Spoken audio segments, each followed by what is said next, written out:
ទៅគ្នាហើយចូល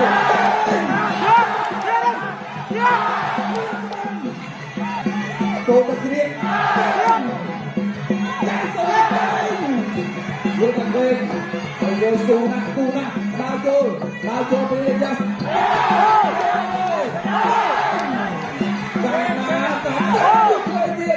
ដើរចូលពីរត់ទៅញ៉ាំទៅវិញ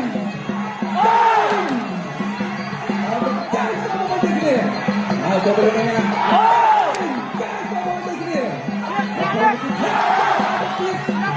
ចូលទៅលោកណាអាមេទៅអើយអត់អីទេសុកណាហើយមកចូលទៅហើយវិញចេញមកដើម្បីឈ្នះបាទអាយមកជើងកន្លែងនេះនេះក៏បានតែមកជើងបន្ថែមទៀតអាយមួយ